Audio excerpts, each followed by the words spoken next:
그러면 탄소 배출권 거래 중개인 업무 내용에 대해서 한번 말씀을 드려보겠는데요.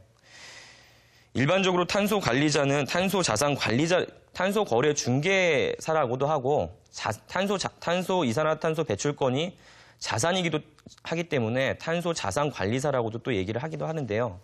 그 탄소 거래 중개사나 탄소 자산 관리사는 현재 유럽에서 주로 많이 활동을 하고 있습니다. 그래서 유럽의 주요 온실가스를 많이 배출하고 있는 대형 발전사, 그리고 그 철강회사, 그리고 시멘트를 만드는 회사 등등 온실가스를 많이 배출하고 있는 사업체에서는 생산량이 증가해서 온실가스가 목표보다 더 많이 배출되거나 또 경기가 악화돼서 생산량이 줄어들어서 온실가스를 줄여서 현금으로 환원할 수 있는 배출권을 또 발행을 할 수 있기도 합니다.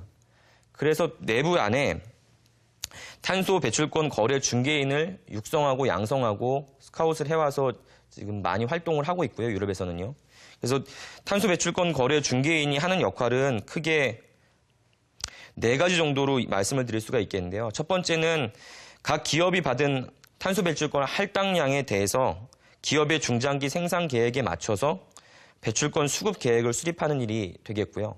두 번째는 탄소 시장의 수요와 공급을 예측하고 그거에 따른 수요와 공급에 따른 배출권의 가격이 어떻게 될 것인지, 그래서 언제 어느 시점에 어느 만큼의 탄소 배출권 물량을 구매를 해놔야 될 것인지, 아니면 가지고 있는 여분의 탄소 배출권 물량이 있다고 하면 언제 배출권을 거래를 해야 될 것인지 그런 시점을 파악하는 일들이 되겠습니다.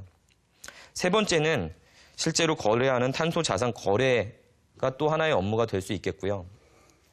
마지막으로 4번째는 실제로 이런 탄소 배출권은 탄소 배출권 거래제가 있는 예를 들어 유럽 같은 곳에서 그 배출권을 할당받은 기업끼리 거래하는 경우도 있지만, 현재는 그 개발도상국, 중국, 한국, 인도, 멕시코 이런 등지에서 온실가스 감축 사업들을 개발을 하고 그 감축 사업들을 실제 자본을 투자해서 건설을 해서 거기서 저감된 양을 유엔으로부터 승인을 받아 그 배출권을 유럽이나 다른 선진국에서 온실가스 톤당 저감하는 비용을 더 많이 저렴한 가격에 저감을 한 탄소 배출권 사업을 개발하고 그 사업들에서 나오는 배출권을 다시 그 유럽이나 일본의 그 탄소 배출권 목표 달성하는 데 활용도 하고 있습니다. 그럼 이러한 탄소 배출권 거래 중개인이 국내에는 얼마나 활동을 하고 있는지 한번 말씀을 드리려고 하는데요. 국내에선 사실은 아직 배출권 거래제가 활발하게 실제로 시행되고 있지 않기 때문에 아직까지는 그렇게 많은 인원들이 탄소 배출권 거래 중개사로 활동을 하고 있지는 않습니다. 지금 미래 한 2015년 정도에 정부에서는 국내에서 탄소 배출권 거래제를 시작하려고 계획을 하고 있는데요. 그거에 발맞춰서 온실가스 배출량이 많은 발전사, 시멘트 회사, 그리고 철강 회사 등등등 대기업에서 지금 내부적으로 이런 탄소 배출권 거래 중개사를 육성을 하고 있고 유럽으로도 장기 교육을 파견을 시켜서 교육을 하고 있는 것으로 알고 있습니다.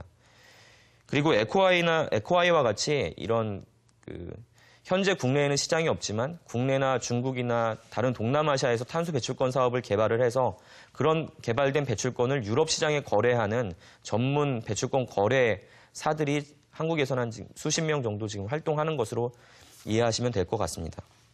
만약에 경력과 능력이 쌓인다고 하면 2015년 이후에 국내에 탄소 배출권 거래제가 도입이 된다고 하면 촉망받는 직업 중에 하나가 되리라고 저는 믿습니다.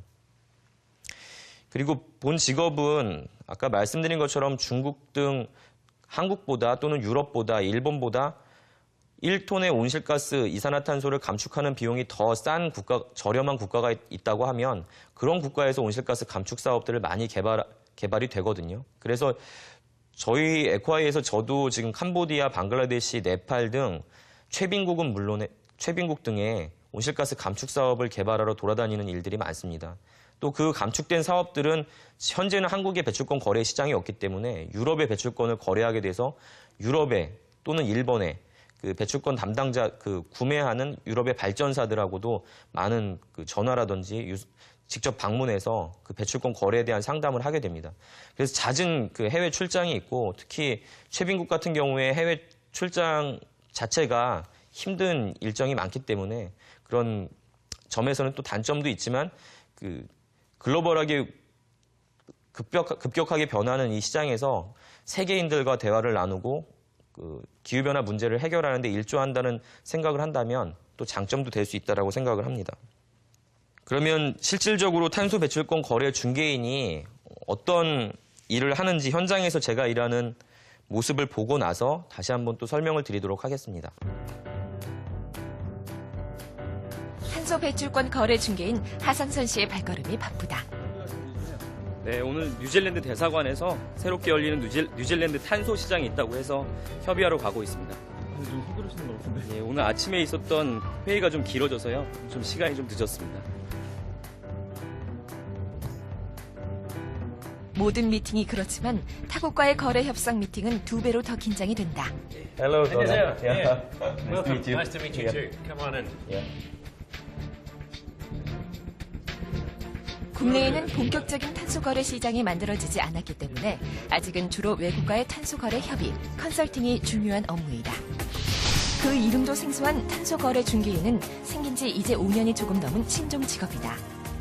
지구의 온실가스를 줄이기 위한 방안으로 2005년 교토 의정서가 발효됐고 온실가스 감축량에 따라 그것을 현금으로 거래할 수 있는 탄소 배